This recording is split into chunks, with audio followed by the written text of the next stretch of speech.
nayoki pasi na kati ya motema na ngai kulutu na ngai Eliezer Tambwe. Opposition oyo lobby ozalaki mwana kolo lopangu tala moi sima zonga moto. La même opposition que tu critiques aujourd'hui, c'est celle oyo komisio bisika oyo ozali lelo. Changement oyo ozali komona ete changement vraiment oyo ba congolais bazelaki. Ezali changement oyo moko se retrouver. On ne parle pas la bouche pleine. Ebele bazali kotuna yo bilan na yo nyonso kaka faute ya Kabila. Si on doit parler des élections dans le vrai sens, na sens strict ya mot élection, je ne pense pas que ndeko na ngai Eliezer Tambwe okoza la réélu.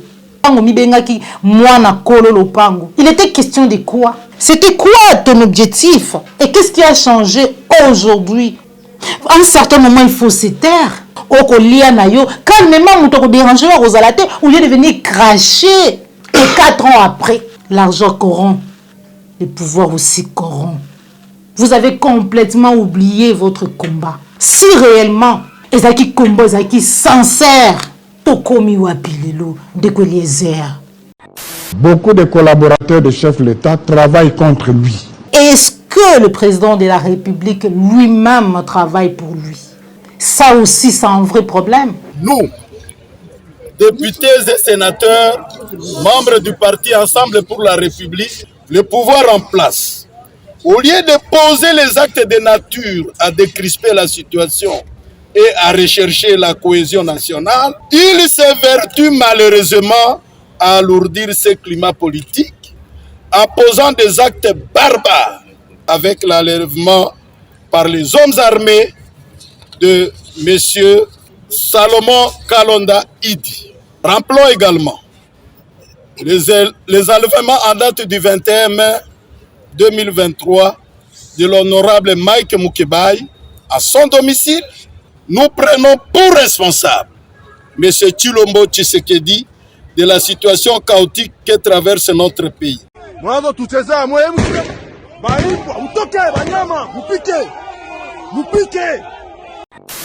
Même devant les services de sécurité, tout justiciable a droit d'être assisté.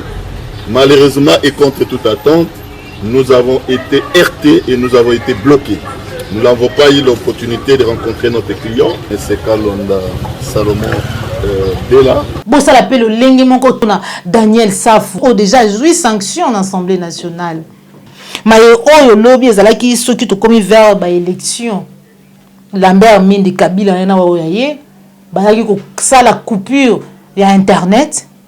De la même façon, de la même manière, Lelo, Félix Tshisekedi, il y en a des collaborateurs, mais sous bazali ko estimer c'est ko restreindre. Pourquoi restreindre? Qu'est-ce qui vous dérange et que vous allez vraiment vouer à l'échec?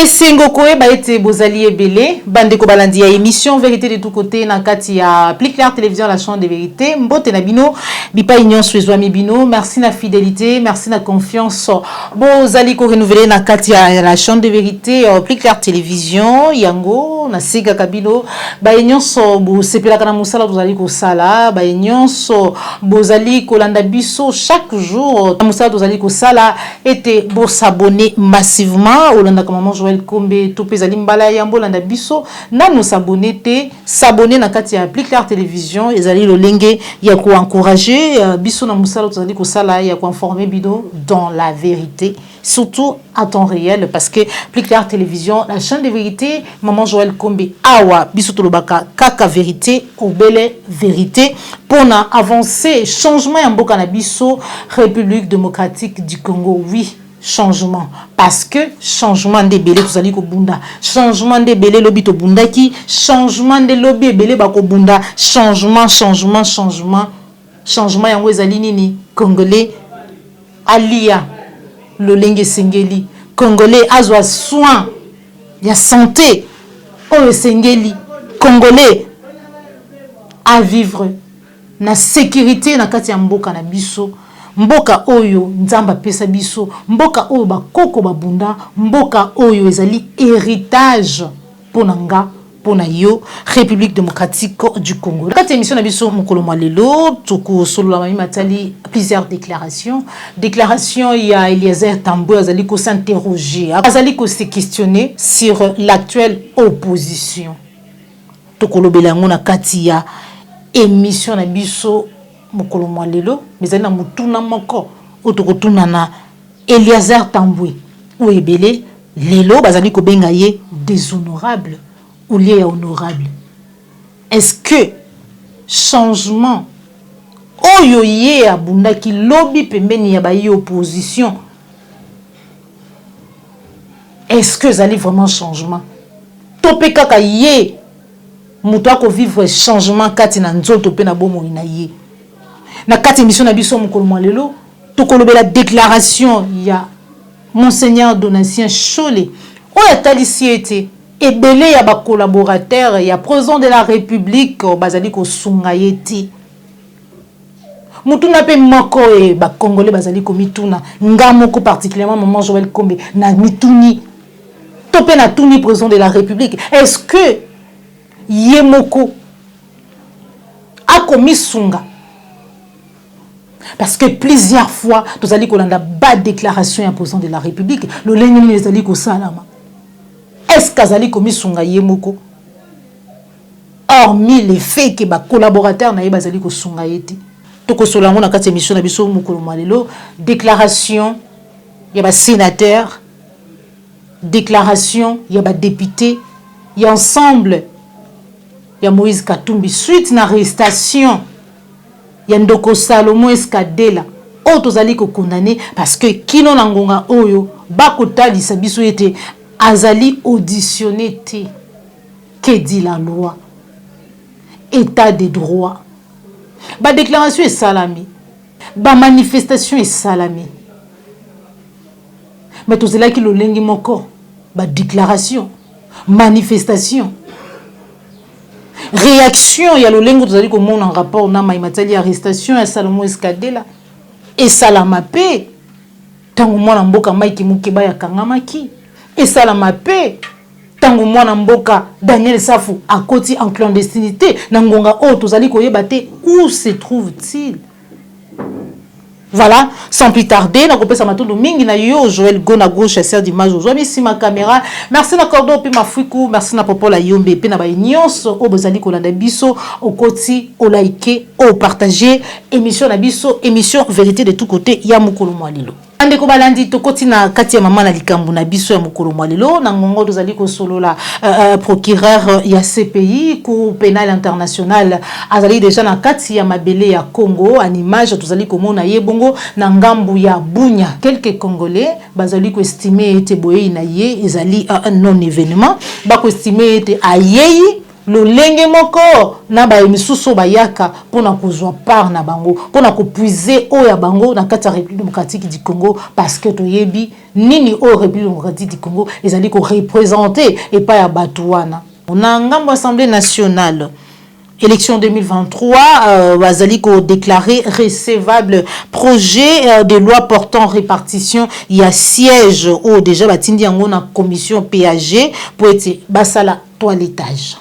Quand nous avions proposé lors de la rentrée parlementaire que la priorité de la session devrait être la question sécuritaire et la question de l'agression rwandaise dont nous sommes victimes, l'opposition était contre.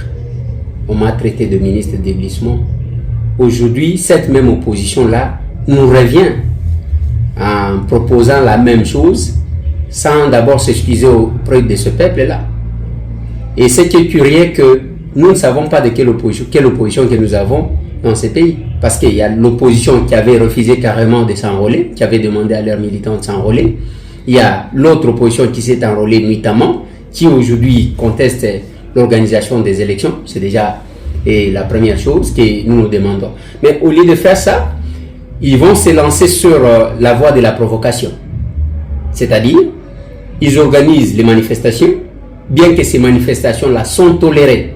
Je ne parle pas de l'autorisation, sont tolérées par le régime en place, parce que c'est pour la première fois dans tout le pays du monde, à ce que je sache, qu'il y a une opposition qui organise une manifestation de colère ou bien une marche de colère contre le régime en place puisse être tolérée, autorisée, affichée sur les panneaux publicitaires sur toute la ville et faire passer les spots publicitaires sur les chaînes de télévision, des radios, mais aussi faire la porte à porte, le témoin de Jéhovah presque, sans qu'il ne soit interpellé. Mais ce qui est curieux, que lors de cette organisation de la marche, nous avons vu cette opposition organisée et les boucliers humains avec les enfants, mais aussi s'amener avec un grand joueur. Je ne sais pas si on voulait organiser son assassinat pour que la situation puisse s'aggraver, afin que eux qui cherchent à tirer les dividendes dans le malheur des autres puissent en tirer. Donc c'est quand même curieux, parce que on comprend qu'est-ce qu'on reproche au chef de l'État. On reproche au chef de l'État de manger le foufou. On reproche au chef de l'État de manger les chiens. C'est tout ce qu'on reproche au chef de l'État. Mais je crains qu'avec cette façon de faire les choses, si le régime en place ne sécurise pas les morgues, cette opposition ira voler les morts là-bas, les imbiber dans les sangs, pour brandir à la communauté internationale que Tshisekedi est en train de tuer. Si Tshisekedi voulait réellement tuer, il ne pouvait pas autoriser les manifestations telles qu'on les fait. Aujourd'hui, il y a les spectacles que nous sommes en train de voir. Les gens cherchent à se victimiser, ce qui est vraiment curieux et ce que nous ne comprenons pas. Qu'est-ce que l'opposition revendique clairement? Autre chose qu'on dit, qu'on reproche à Félix Tshisekedi, c'est d'avoir activé le fonctionnement de l'inspection générale des finances, qui aujourd'hui a fait voir à l'humanité que l'argent du peuple doit être contrôlé, surveillé par tous les Congolais. Aujourd'hui, c'est tout le monde qui parle quand même qu'il y a eu des tournements par-ci par-là. C'est parce qu'il y a un Tshisekedi qui a mis en place ce système-là, qui a activé le système qui fonctionnait et qui a donné l'autonomie du fonctionnement à ces systèmes-là. Nous sommes quand même un peu inquiets avec cette façon de voir les choses. Mais c'est une opposition qui abandonne les siens. Par exemple, lors de l'arrestation de Mike Mukiba, personne qui a condamné. Ils sont restés calmes, silencieux, jusqu'à ce que Mukiba ait été envoyé en prison. Lorsqu'on a organisé la plénière, on a évoqué le cas de Daniel Safou en ce qui concerne, excusez-moi, de Daniel Safou en ce qui concerne la commission qui devrait autoriser ou pas les poursuites contre notre collègue Daniel Safou. Je n'ai pas constaté la solidarité des élus de l'ensemble. Personne alors. Mais quand Moïse est empêché d'aller au Congo central, c'est tous les médias. C'est tout le monde qui a agité, parce que c'est les patrons. Quand Salomon Escadela est interpellé hier, c'est tous les médias. C'est tout le monde qui est debout. Je l'ai constaté. Mais comment il peut y avoir ces deux poids, deux mesures? Nous constatons curieusement que des fois, il n'y a pas l'amour, il n'y a pas la solidarité, il n'y a pas la sincérité dans la collaboration. C'est ce qui nous inquiète. Alors, si vous voulez, comme avant vous aviez dit, pas question de glissement, même pour un seul jour, mais organisez-vous. L'unique voie, la voie par excellence, ou la procédure de l'accès à la gestion de la chose publique que le pays a choisi, c'est la voie électorale. Si vous voulez faire partie, messieurs, et Félix Tshisekedi, acceptez de l'affronter et faites-le partir sur la voie électorale que de créer des choses et de monter les choses. Lundi sortie médiatique ya kulutu nangai Eliezer Tambwe oyo lelo mingi bazali ko benga déshonorable bipai wapi asili ko critiquer opposition atalisi ete ye azali ko comprendre de quelle opposition il s'agit aujourd'hui atalisi lo lenge nini na ngambo Assemblée nationale lorsqu'il s'agissait ou soit lorsqu'il était question ya ko tabler to ko pesa priorité na maimatali situation sécuritaire et autres oyo atalisi ba député il y a opposition lelo bazala ki d'accord te atalisi lo lenge nini ba opposition babimisa ki bana ya mike na nzela atalisi ma nyonso to butu kola na vidéo tout à l'heure bande ko balandi ya Clair télévision mais crainte na ye ezali ete soki gouvernement congolais d'après ye abateli ba morgete ba opposition ya lelo ba okende kozwa bibembe ba pakoli yango makila po ete balatisa yango Félix Tshisekedi topé régime na ye. pasi. Nayoki pasi na kati ya motema na ngai kulutu na ngai Eliezer Tambwe. Opposition oyo lobby ozalaki mwana kolo lopangu. Opposition oyo lobby bayi congolais nyonso bayebi, oui c'est vrai, Dieu lève le travail, lève et tout. Mais quand c'est ce que tali ata moi muke tala moi sima zonga moto. Pour être ko critiquer opposition oyo, ko critiquer lelo. Il y a quelques jours, il y a quelques temps, et belé ya batozaki ki kolanda banalise na yo, masolo na député. Et belé bazali ko talisa ye tozali moko ya ba frustré, moko ya ba yoyo, bazela ki poste na gouvernement ya liboso, bazuite, bazeli ya mibale, bazuite et belé tozali ko mona ba déclaration na yo, ba analyse topi masolo na yo. La même opposition que tu critiques aujourd'hui, c'est celle oyo komisio bisika oyo ozali lelo lobi mwana kolo lopango. Est-ce que sincèrement soki nanu bomoto ezali kulutu na ngai Eliezer Tambwe oyo kotala droit dans les yeux peuple congolais pe oloba na ete changement oyo yo obundaki entre autres oyo kritikaki Kabila oyo bundisaki Kabila oyo s'engageaki dans la lutte contre le régime Kabila. Ezali changement oyo lelo to changement oyo koloba to pe oyo zali komona ezali pour le simple fait que lelo au moins situation na yo est changé. Changement oyo zali komona ete changement vraiment o ba congolais ba zelaki. Ezali changement oyo moko se retrouver.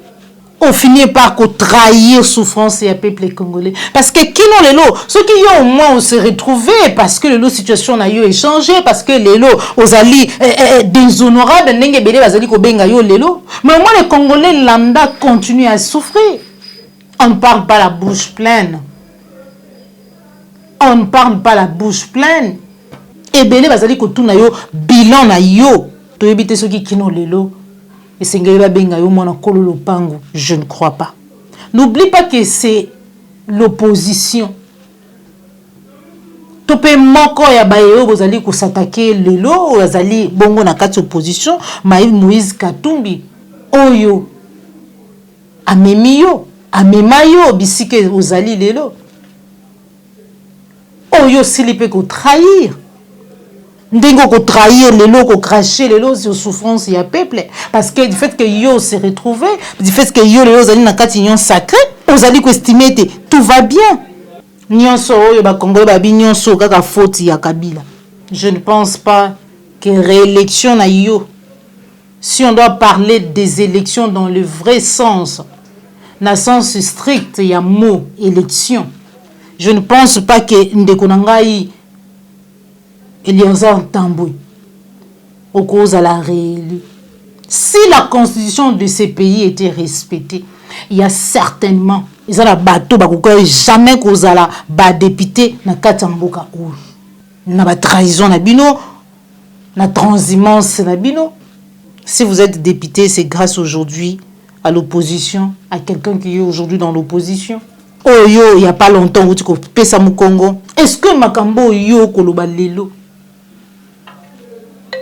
okoke koloba yango lobby tango yo zalaki ko bundisa Kabila tango yo zalaki journaliste proche ya peuple congolais na régime ya Joseph Kabila tango mibengaki mwana kolo lopango. Il était question de quoi? C'était quoi ton objectif? Et qu'est-ce qui a changé aujourd'hui? Au moins pour toi les choses ont changé. Parce qu'au moins aujourd'hui tu es un député national. Parce qu'aujourd'hui vous allez percevoir, vous allez recevoir un salaire il y a $21,000. Vous allez parce qu'aujourd'hui vous avez la facilité à cause de palissade. Parce que les lots, vous avez la facilité à aller à l'étranger, à se faire soigner, tant vous sentez que vous allez mal. Parce qu'aujourd'hui, bazali vivre aisément na mboka oyo lipa oyo ezaki 200 francs 300 francs lelo comme 500 francs 700 francs. À un certain moment il faut se taire.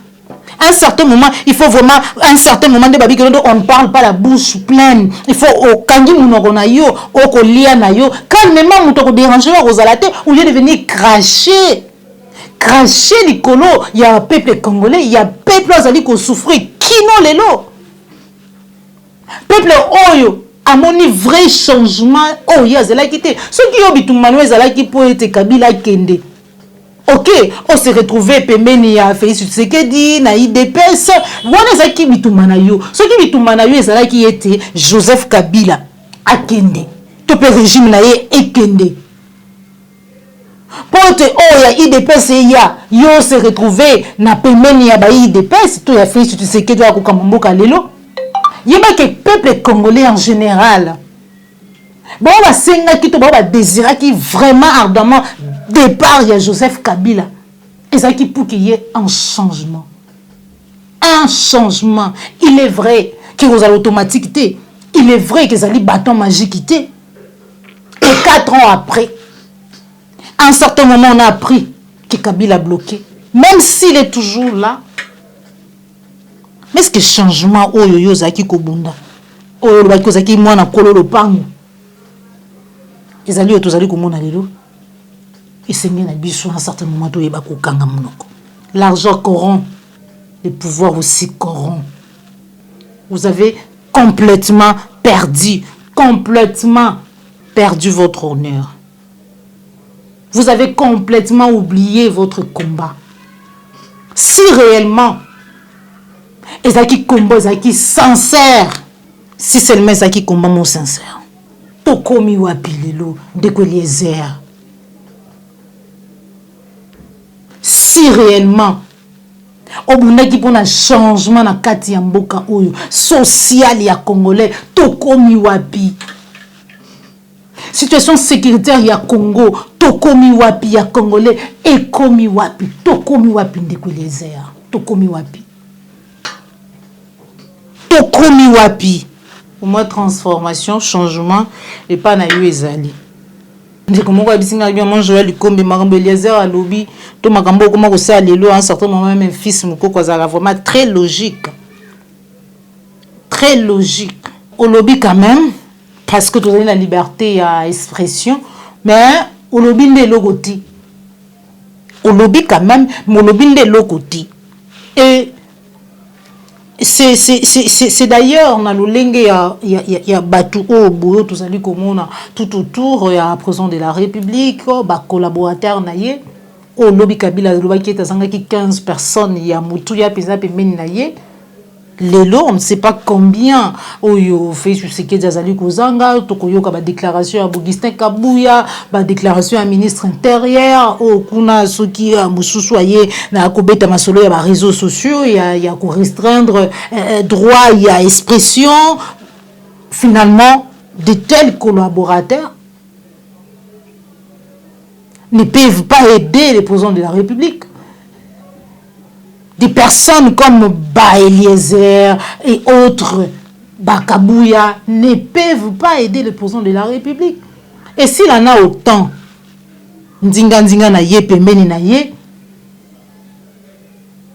comment est-ce que tu peux espérer ta salamie? Voilà pourquoi tu reçois réaction. Il y a Monseigneur Donatien Cholé. Vous allez estimer beaucoup de collaborateurs, il y a chef de l'État, vous allez travailler contre lui. Tolandango, on se retrouve tout à l'heure. En ce moment. Ça, ce sont beaucoup de collaborateurs du chef de l'État, je me permets de le dire maintenant, oui, travaillent contre lui. Répétez pour qu'on comprenne. Beaucoup de collaborateurs, j'assume ce que je dis, beaucoup de collaborateurs du chef de l'État travaillent contre lui. En faisant quoi? Je connais bien le chef de l'État, je connais bien son état d'âme, je connais bien son esprit, mais il y a certaines choses qui sont faites par ce collaborateur.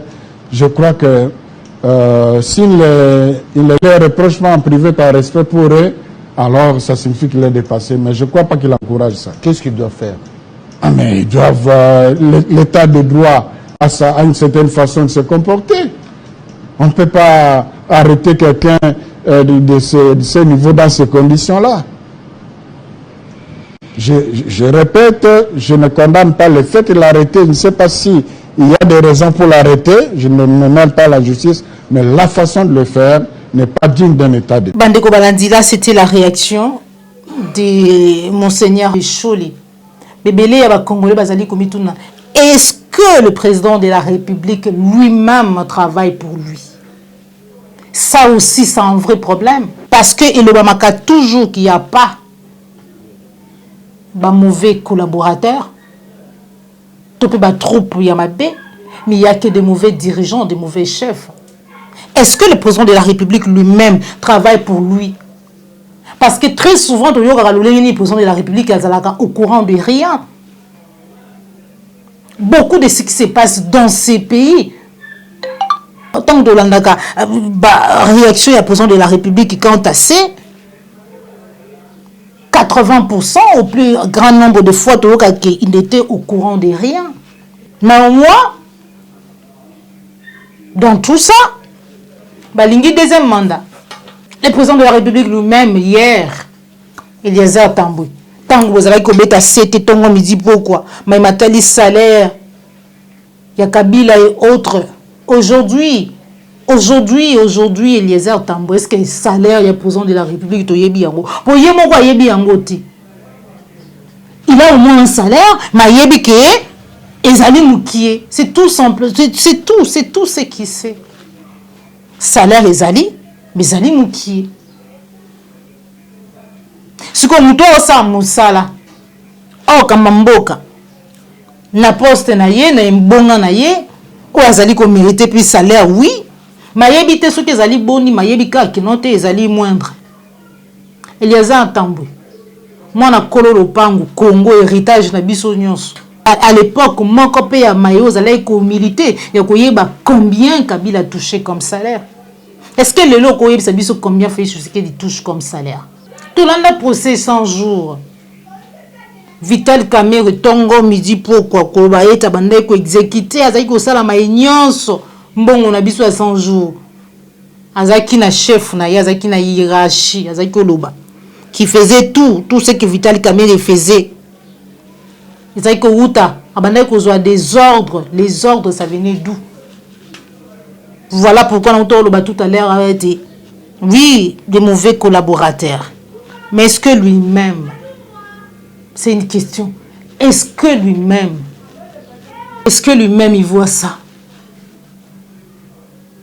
Est-ce que ce que nous décrions là, ce que nous déplorons, ce que nous disons Tongo midi pourquoi, est-ce que le président de la République, le cher président de la République, est-ce que Yomoko ozali komona to po mona ka ye te bayo azali nzinga na yo bakusunga yo te to pe mayo o bango azali kosala ezali mayo o bazwaka instruction lolenge Vital Kamerhe azali ko justifier te mayo nyonso ya salaki eutaki likolo pasi pe mawa. Alors que tout est koyoka Eliezer Tambwe kolobela d'après lolenge nini. Il n'y a pas d'énonciation, déclaration. Il y a baï katumbi tope y baï ensemble et en rapport na arrestation et en monamboka à Maïki Mukebaï qui n'a qui prison centrale y a Makala mais kasi ba sénateur mais aussi ba député ensemble ba sili ko sala déclaration ensuite une arrestation à Salomon Escadela tous en image quand on Mafrico on se retrouve tout à l'heure. Politique des députés et sénateurs d'ensemble pour la République. Nous, députés et sénateurs, membres du parti Ensemble pour la République, réunis ce jour, le 31 mai 2023, au Palais du Peuple à Kinshasa, pour évaluer la situation sécuritaire, politique et socio-économique du pays dans un environnement. 1. Constatons avec regret, sur le plan sécuritaire, la dégradation continue de la situation sécuritaire, caractérisée par l'insécurité généralisée, plus particulièrement dans la partie orientale du pays, je cite Ituri, Nord Kivu et Sud Kivu, le Grand Bandundu et l'est de la ville de Kinshasa, exposant ainsi le pays au risque d'implosion et de balkanisation. L'incapacité du régime Tshilombo à mettre fin à la guerre d'agression qui n'a que trop duré. La présence injustifiée et sans résultat escompté des armées étrangères sur le territoire national. La présence de la milice dénommée Brigade spéciale de l'UDPS, Force du progrès à Kinshasa, et dans les provinces, en violation des dispositions de l'article 190 de la Constitution qui stipule, je cite, « Nul ne peut, sous peine de haute trahison, organiser des formations militaires, paramilitaires ou des milices privées, ni entretenir une jeunesse armée. » Fin de citation. Milice, sèmant la désolation au sein de la population au risque d'entraîner le pays dans une guerre civile. 2. Sur le plan politique. En dépit du climat politique tendu à la veille des élections, le pouvoir en place, au lieu de poser les actes de nature à décrisper la situation et à rechercher la cohésion nationale, il s'évertue malheureusement à alourdir ce climat politique tendu en posant des actes barbares, actes assimilés au terrorisme d'État, comme vécu ce 30 mai 2023 sur le tarmac de l'aéroport international d'Ndjili, avec l'enlèvement par les hommes armés de M. Salomon Kalonda Idi. Rappelons également les enlèvements en date du 21 mai 2023 de l'honorable Mike Mukebai à son domicile et l'EMS au Malanga au cadre du parti en vol lors de la marche politique de l'opposition du 20 mai 2023. Le refus injustifié aux leaders politiques de l'opposition de se déplacer librement à l'intérieur du pays. La répression sauvage des manifestations de l'opposition politique. L'obstination de faire un passage en force avec le projet de loi portant sur la répartition des sièges, fondé sur un enrôlement chaotique, un fichier électoral corrompu et audité dans les conditions un peu plus obscures, ce qui ne rassure pas les parties prenantes au processus électoral. L'instrumentalisation de la justice contre les opposants, le cas de l'honorable Jean-Marc Kabound et tant d'autres. 3. Sur le plan socio-économique. La situation socio-économique est plus que chaotique.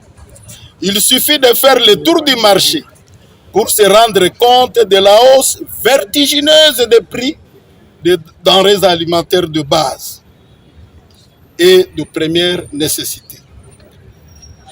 La dépréciation accélérée du franc congolais avec ses effets pervers sur le pouvoir d'achat des paisibles citoyens. De ce qui précède, nous, députés et sénateurs, membres de Ensemble pour la République, exigeons 1. La libération immédiate et sans condition de M. Salomon Kalonda Idi Dela, délégué général d'Ensemble pour la République. 2. Mike Mukebai, de l'EMS au Malanga et de tous les prisonniers politiques dont la détention contribue à l'aggravation de la situation. 2. L'arrêt des attitudes dictatoriales du régime de M. Tshilombo et le respect des droits civiques et politiques consacrés par la Constitution et les lois de la République. 3. La fin du culte de tribalisme, népotisme et de détournement des deniers publics, ainsi que le trafic d'influence comme mode de gestion. 4. La clarification de la présence des armées étrangères sur le territoire national sans résultat probants. 5. La tenue des élections libres, transparentes, inclusives et équitables dans les délais constitutionnels, avec une CENI consensuelle et une cour constitutionnelle composée conformément à la loi. 6.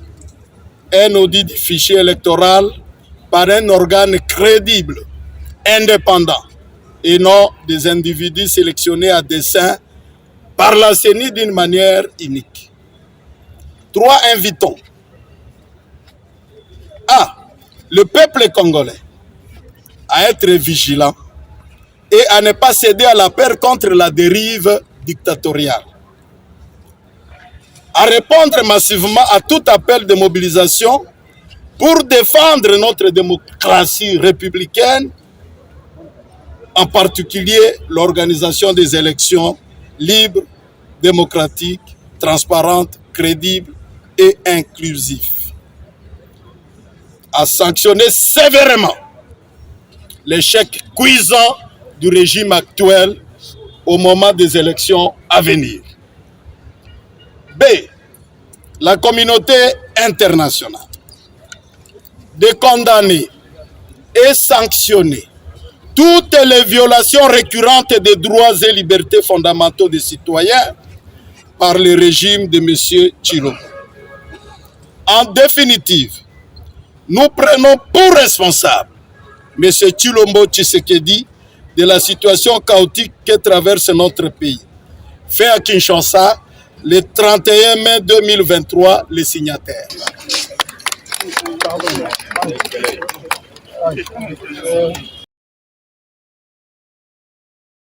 Quant à moi, Mboka Adolphe Muzi, tu as salué estimé tes amis na baye oyo bazalaki to pe babuti ko zala na kati ya pouvoir baye babuti ko gérer notamment Moïse Katumbi oyo il y a pas longtemps qui dès qu'il bongo ko répondre un appel il y a son frère Félix Tshisekedi même si lelo juste après ko kende ko répondre un appel wana participer na gestion il y a Mboka na biso République démocratique du Congo lelo bazongi na kati opposition.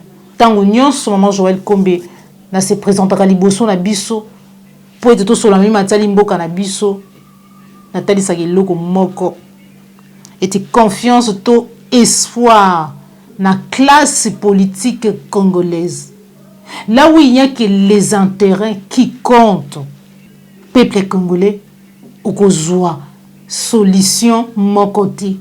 On continue à croupir, on continue à décrier, on continue à koufa, on continue à koufa nanzala. Parce que en politique, il n'y a que des intérêts. Ndenge bisuno soto yebi c'est pas du nouveau. Place intérêt à songolo paka les ali. Ndebi sika oya wikende. Tongo midi pourquoi tango toko solo la mboka na lobakeloko moko. Ce qui compte pour chaque Congolais, lelo ta la part na yo. Parce que les politiques, ils ont la part na bango. Ils ont la intérêt na bango. Je ne cesserai jamais de le dire. Moïse Katumbi bazaki na lamuka. Jean-Pierre Bemba bazaki na lamuka. Aujourd'hui, bazaki na lamuka. Juste après, ils sont partis. Aujourd'hui, ils sont revenus. Pas dans lamuka, mais dans l'opposition. Tout comme P, lobby. Qui le sait? Parce qu'en politique, il n'y a que des intérêts. Tout comme P. Lobby P. Oh yoko tchela mutema. Oh yoko kanseta zali espoir. Ya Congo. Pour na intérêt na yepa kokende. Mais c'est quoi intérêt na yo? Congolais, tala intérêt na yo. Tala intérêt oyo ya yo. Intérêt na yo ezali nini? Social na yo. Intérêt na yo ezali nini? Oh nyonso zali komona ete. Ezali kotambola lolenge longo banité. C'est vrai, nous ne serons jamais dans un paradis. Mais ça na biloko o yamikie, o même yamikie, social et autres. Na mboka lokwa République démocratique du Congo mboka o etonda nkita. O tozali na mabele, o tokolona. Ba hectare na ba hectare auto ko produire ba tonne mais tout allez ko kufa nzala. Mon moment on a maman Joël comme na liete yo po liete nanda ku ya un député, un sénateur, un ministre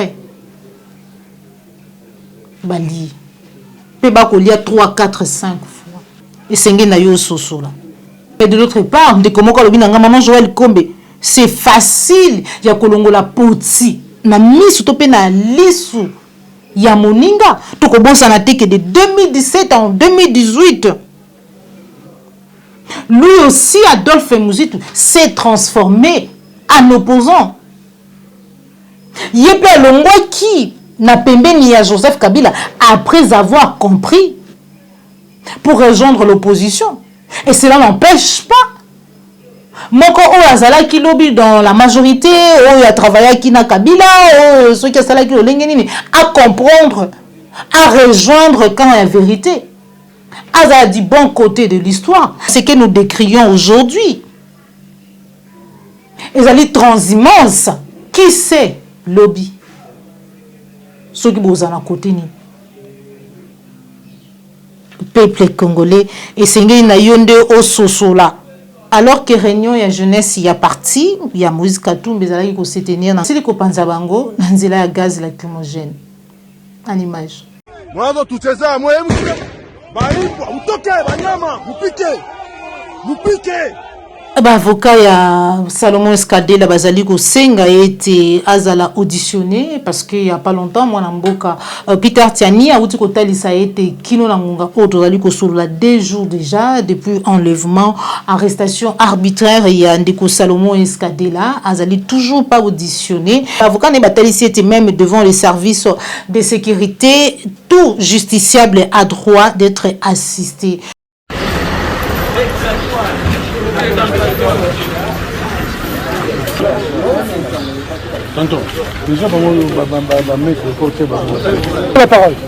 Nous sommes les collectifs consultés pour le dossier de M. Kalonda Salomon Dela. Nous sommes venus aujourd'hui nous présenter parce que nous avons appris par la voie des ondes à travers le ministre des Médias, après ce que nous avons constaté comme une sorte d'enlèvement, que M. Salomon Escadela Kalonda a été arrêté et immédiatement conduit au service des renseignements militaires, la DEMIAD. Et nous avons été consultés dans ce cadre, nous nous sommes présentés aujourd'hui. Nous avons sollicité une audience parce que la constitution de notre pays, dans son article 19, in fine, précise que même devant les services de sécurité, tout justiciable a droit d'être assisté. Malheureusement et contre toute attente, nous avons été heurtés et nous avons été bloqués. Nous n'avons pas eu l'opportunité de rencontrer notre client. Et cela se rapportant aussi à l'article 18 de la Constitution, à son alinéa 3, qui précise que tout justiciable ou tout individu ou toute personne interpellée par la justice, service de sécurité et autres, doit être immédiatement en contact avec sa famille et ou ses avocats. Malheureusement, ce conseil que nous n'avons pas eu cette possibilité de les rencontrer et nous sommes vraiment désolés, mais nous sommes ici purement dans l'exercice de notre profession. Malheureusement, les services de renseignement militaire ne nous ont pas permis de pouvoir les rencontrer. Voilà un peu l'objet de notre présence à ce jour ici. Zalaki Bongo, avocat ya Salomon Escadela, au bazali ko dénoncé, maïnyonso au tosili kolanda.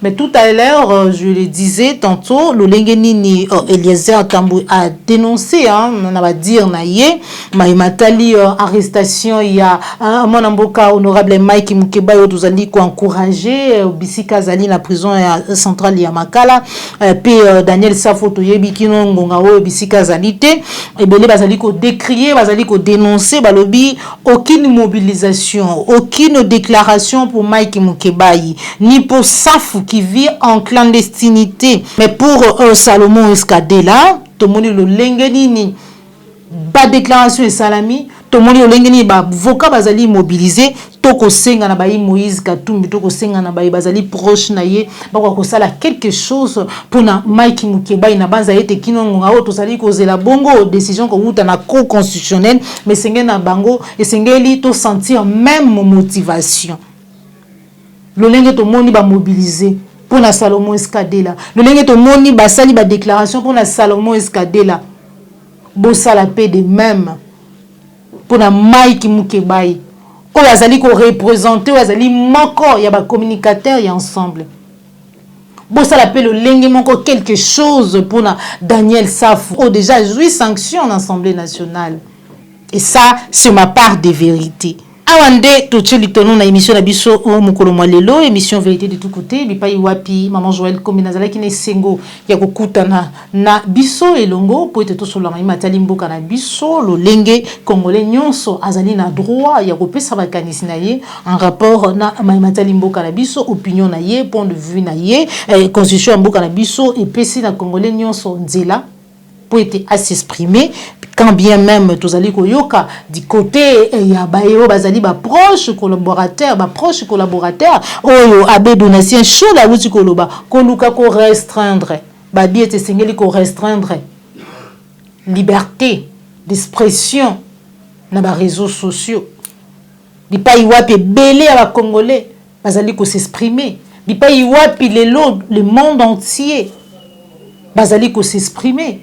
Tous allez qu'on a information dans les coins et recoins de la capitale et puis de la République démocratique du Congo. Nanzela ya vidéo, nanzela ya ba réseaux sociaux. Mais kasi. Mais oh lobby ezalaki soki to komi vers ba élection. Lambert Mindi Kabila na wa yaye, bazaki ko sala coupure ya internet. De la même façon, de la même manière, lelo Félix Tshisekedi, yena ba o yaye parce que lobby c'était Kabila na ba o yaye. Ba collaborateur mais sous bazali ko estimer te celi ko restreindre mais il y a pas longtemps on dit qu'il y a une loi numérique mais lelo bazali ko continuer ko estimer te sengeli ko restreindre. Pourquoi restreindre? Qu'est-ce qui vous dérange? Qu'est-ce qui vous énerve? Na batu ko s'exprimer ou ezali droit constitutionnel. Je crois que vous êtes mal barré. Et le moment n'est pas opportun. Parce que démarche Nabino et que vous allez vraiment vouer à l'échec. Merci na Joël Go na gauche chasseur d'image Cordo Pima Fuiku. Merci na Papa La Yombe. Merci na Papa Laurent Motema Maman Niekila. Un grand merci encore une fois de plus. Na Papa Laurent Bongonza. Motema Ya Maman Annie. Un grand merci na Papa Jean Benza. Merci encore une fois de plus na grande sœur Nanga Albertine Motema Ya Papa Osé. Awande tout de suite tournons na émission na biso mukolo mwalelo. Au revoir.